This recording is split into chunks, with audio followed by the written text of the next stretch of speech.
तर आता मी तुम्हाला दाखवते पापड किती छान असे क्रिस्पी झालेले आहेत।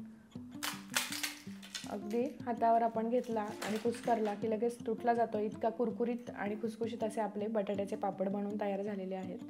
तर नक्की तुम्ही बनवून बघा।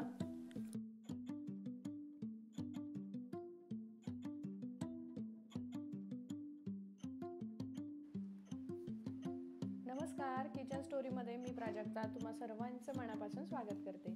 आणि आज आपण बनवणार आहोत उन्हाळी वाळवणाचा एक पदार्थ, तो म्हणजे साबुदाणा बटाट्याचे पापड। तर साबुदाणा न भिजवता अगदी कमी वेळेत साबुदाण्याची फक्त पिठी बनवून आपण हे पापड बनवणार आहोत। चला तर मग आपण पटकन रेसिपीला सुरुवात करूया। दुसरं जवळ घ्या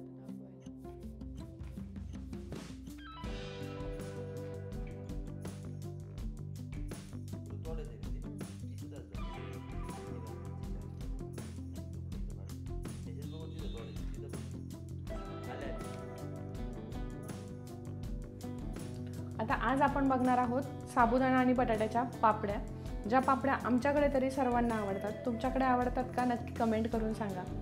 तर आता मी इथे साबुदाणा आणि बटाट्याचं प्रमाण तुम्हाला पहिल्यांदा सांगते। तर इथे मी बटाटा 4 किलो घेतलेले आहेत आणि त्यासाठी 1 किलो साबुदाणा घेतलेला आहे। 1 किलो साबुदाणा मी आत्ता गरम करून त्याची पावडर बनवून ठेवते आणि त्यानंतर अर्धा किलो साबुदाणा आहे तो सुद्धा मी व्यवस्थित गरम करून त्यानंतर त्याची पिठी बनवून घेणार आहे।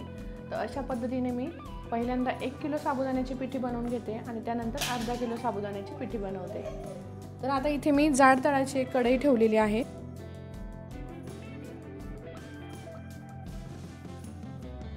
कढई व्यवस्थित गरम झाली आहे, त्यामध्ये आता 1 किलो साबुदाणा जो आहे तो मी घालून घेते।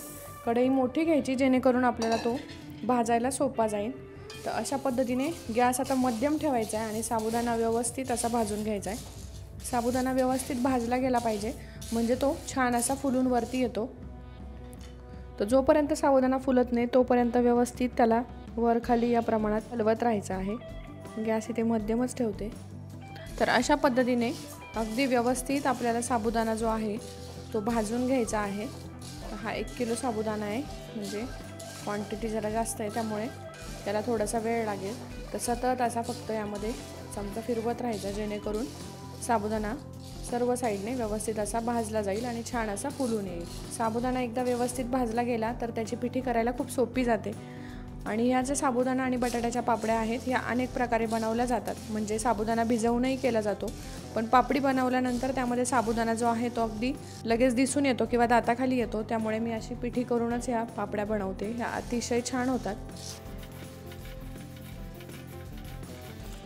तर आता इथे बघा आपला साबुदाणा जो आहे तो व्यवस्थित असा छान भाजला गेलेला आहे, मस्त असा फुलून आलाय आणि एकदम असा जसा चटचट आवाज यायला पाहिजे तसा आवाजही येतोय। अगदी पॉपकॉर्न सारखे मस्त असं साबुदाणे आपले फुलून आलेले आहेत। तर आपला साबुदाणा व्यवस्थित भाजला गेलेला आहे। आता मी एका प्लेटमध्ये काढून हा थंड करून घेते। तर आता इथे मी 1 किलो साबुदाणा जो आहे तो व्यवस्थित छान असा 7 ते 8 मिनिट भाजून घेतलेला आहे। त्यासाठी इथे 4 किलो मी बटाटे घेतलेले आहे। आता 4 किलो बटाट्यांसाठी 1 किलो साबुदाणा पुरेसा आहे। त्याची पिठी यामध्ये घातली की तो व्यवस्थित फुलून येतो।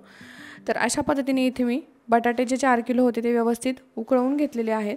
व्यवस्थित बटाटा शिजला आहे, त्याची सालही काढून घेतले। आता हा जो बटाटा आहे हा आपण कुस्करून न घेता याला किसून घेऊया, म्हणजे आपले जे पापड आहे त्यामध्ये बटाटे असे दिसणार नाहीत। अगदी स्मूथ अगदी व्यवस्थित असं याचं टेक्स्चर येईल, त्यासाठी इथे आपल्याला बटाटे किसून घ्यायचे। तर आता मी बटाटे किसून घेते।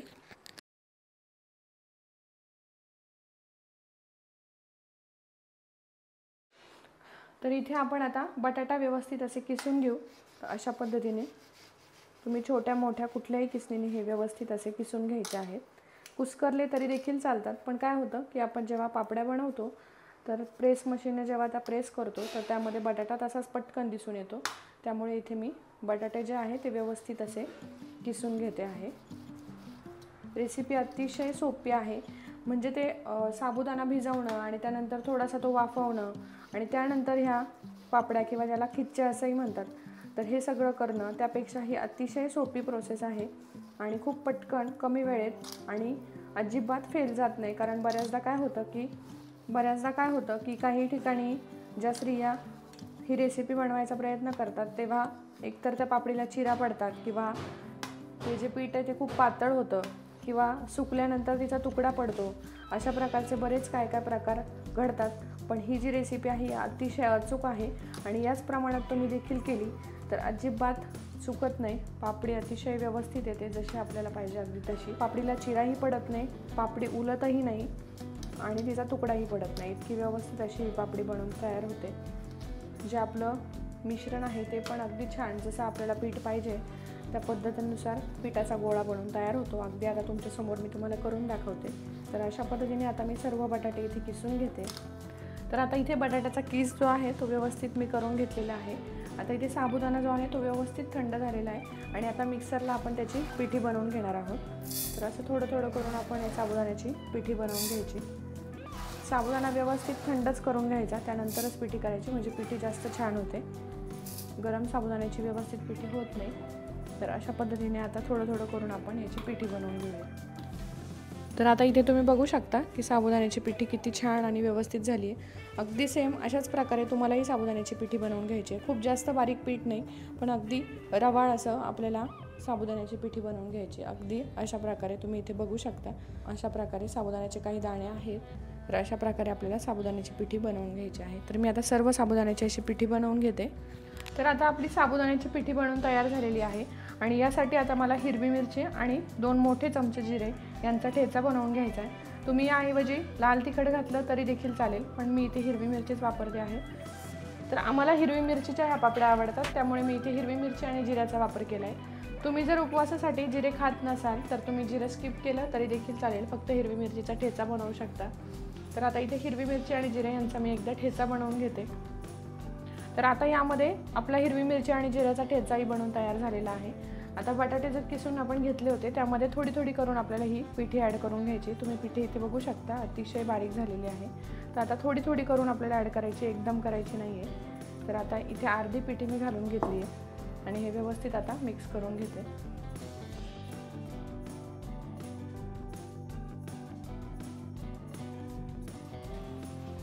अशा पद्धतीने कडेने सुरुवात करून सगळं पीठ व्यवस्थित असं मिक्स करून घ्यायचं. यामध्ये लगेचच हिरवी मिरचीचा ठेचा घालायचा नाही आहे, कारण आपल्या हाताची आग होऊ शकते. तर आग कमी करण्यासाठी आपण हे अशा पद्धतीने पहिल्यांदा पिठी मिक्स करून पीठ बनवून घ्यायचं आणि त्यानंतर सगळ्यात शेवटी ठेचा घालून घ्यायचा. आता ह्या ज्या पापड्या आहेत याचं प्रमाण जे आहे, या प्रमाणाची खरी गंमत हीच आहे की याची जी मी पिठी बनवली आहे ही पिठी आहे आपण भाजून घेतलेल्या साबुदाण्याची. तर हा साबुदाणा जेव्हा बटाट्यामध्ये मिक्स होतो तेव्हा तो छान फुलायला लागतो. त्यामुळे हळूहळू अंदाज घेऊनच आपल्याला हे पीठ मळायचं आहे. एकदम आपल्याला पिठी घालायची अजिबात नाही आहे. तर इथे मी 4 किलो बटाट्यासाठी 1 किलो साबुदाणा वापरलेला आहे. तुम्ही देखील हे प्रमाण अचूक लक्षात ठेवायचं आणि या पद्धतीने पापड्या करायच्या आहेत. नेहमी एक गोष्ट लक्षात घ्या की हे पीठ भिजवताना हे जेव्हा आपण भिजवतो तेव्हा हे थोडंसं घट्ट लागू शकतं. तर एक गोष्ट लक्षात घ्या, जेव्हा हे पीठ आपण मळत असतो तेव्हा हे पीठ स्टार्टिंगला सैल होऊ शकतं, पण त्यामध्ये म्हणूनच लगेच खूप घाईघाईने साबुदाण्याची पिठी घालायची नाही. थोडी हळूहळू किंवा बघतच साबुदाण्याची पिठी ही घालून घ्यायची आहे, कारण की नंतर ते पीठ खूप जास्त घट्ट होतं.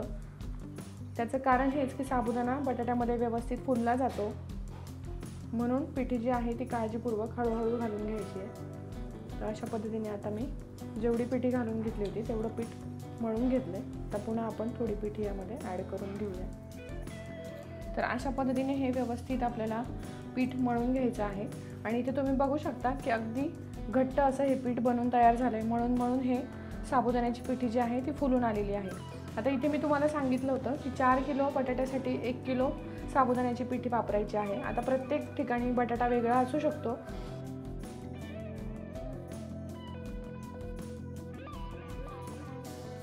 तर बटाटा आपण कुठे शिजवतो आहे, कुकरमध्ये की पातेल्यामध्ये, तर याचाही फरक पडतो.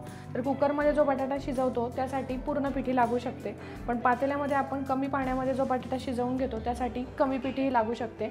आता हा जो बटाटा इथे वापरला त्यासाठी इथे 200 ग्रॅम पिठी माझी उरलेली आहे, म्हणजे मला 800 ग्रॅम पिठी यासाठी लागलेली आहे. तर तुम्ही हे प्रमाण घेऊन त्यानुसार हळूहळू करूनच पिठी ॲड करायची आहे. तर इथे तुम्ही बघू शकता घट्ट असा हा गोळा बनून तयार झाला आहे. तर यामध्ये मी चवीनुसार मीठ घालून घेते. आपलं बेसिक जे पीठ हवं होतं ते पीठ तयार झालेलं आहे.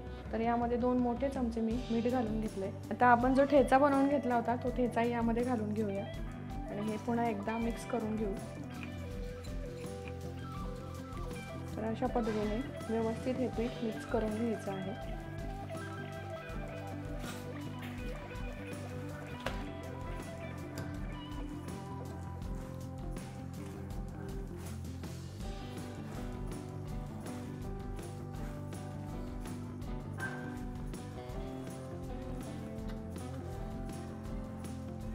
तर अशा पद्धतीने हे पीठ व्यवस्थित ठेचा घालून मिक्स करून घ्यायचं आहे।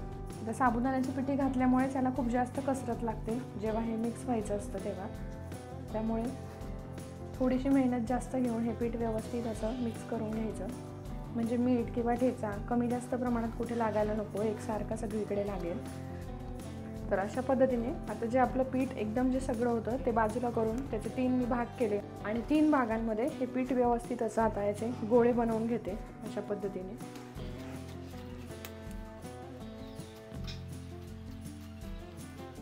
तर अशा पद्धतीने पिठाचे मी 3 गोळे बनवून घेतलेले आहे।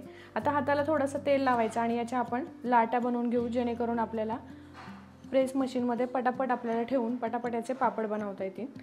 तर अशा पद्धतीने आपल्याला ज्या प्रमाणात जितका मोठा छोटा पापड हवा आहे त्या प्रमाणात अशा पद्धतीने लाट्या बनवून घ्यायच्या आहेत। तर अशा पद्धतीने मी आता सर्व लाट्या बनवून घेते। तर अशा प्रकारे आपण लाट्या बनवून घेतलेल्या आहे। या साईजमध्ये तुम्ही कमी जास्त तुम्हाला जशा पाहिजे आहेत त्या प्रमाणात करू शकता। आता हे आपण बनवून ठेवलेलं आहे आणि यासाठी आपल्याला प्रेस मशीन आणि त्यासाठीच एक प्लास्टिकचा कागद लागणार आहे। तर एक प्लास्टिकचा कागद तुमच्याकडे असेल तर त्यामध्ये अशा प्रकारे गोल आकारामध्ये हे प्लास्टिक आपण पहिल्यांदा कापून घ्यायचे। तर अशा प्रकारे मी 8 ते 9 इथे प्लास्टिकचे गोलाकार आकारामध्ये प्लास्टिक कापून घेतलेले आहे।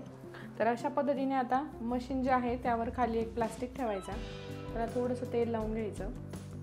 आता हे प्रत्येक वेळी तेल लावायची काही आवश्यकता नाही आहे, फक्त एकदा लावलं तरी देखील चालतं, म्हणजे त्या प्लास्टिकला तेल लागून जातं। त्यावरतून पुन्हा दुसरा प्लास्टिक थोडंसं प्रेस करून घ्यायचं आणि प्रेस मशीनने पापड बनवून घ्यायचा। तर अशा पद्धतीने पापड बनवून तयार झाला आहे। इथे बघू शकता तुम्ही किती छान आणि किती मोठा असा हा पापड बनवून झाला आहे। अजिबात बटाटा आपण किसून घेतल्यामुळे कुठेच बटाट्याचा मोठा कणही दिसत नाही आहे, अगदी छान टेक्स्चर आलं आहे, अगदी प्लेन असा हा पापड बनवून तयार झाला आहे। अशा पद्धतीने आपण बाकीचेही पापड बनवून घेऊ।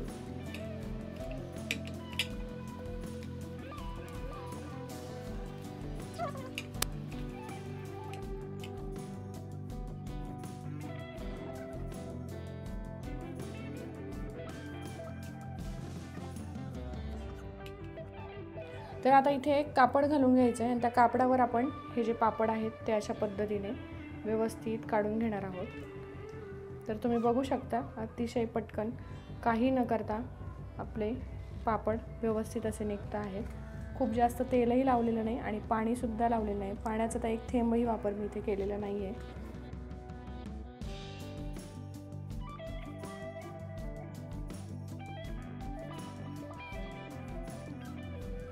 तर आता इथे आपण सर्व पापड जे होते ते व्यवस्थित प्रेस मशीनने दाबवून आणि सुकवून घेतले। तर इथे तुम्ही बघू शकता एक टोपली भरून, मोठी टोपली भरून असे हे साबुदाणा आणि बटाट्याचे पापड बनवून तयार झालेले आहेत।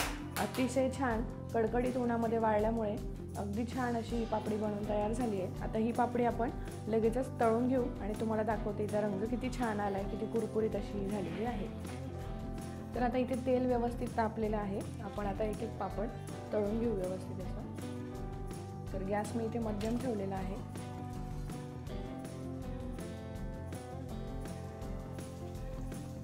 अशा पद्धतीने आपण पापड तळून घ्यायचा। हा पापड खूप जास्त वेळ तळायचा नाही, अगदी लगेचच तळून होतो, त्यामुळे लगेच काढून घ्यायचा आणि गॅस मध्यमच ठेवायचा, नाहीतर हे पापड लालसर होतात।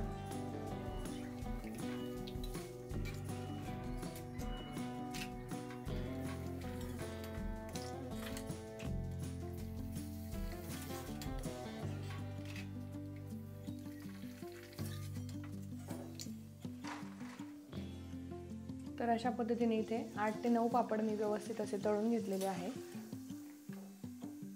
पापड अतिशय छान, पापडांना कलरही आलाय आणि कुरकुरीतही झालेले आहे। नक्की तुम्ही ट्राय करून बघा आणि किचन स्टोरीजचे तुम्हाला व्हिडिओज कसे वाटत आहेत नक्की कमेंट करून सांगा।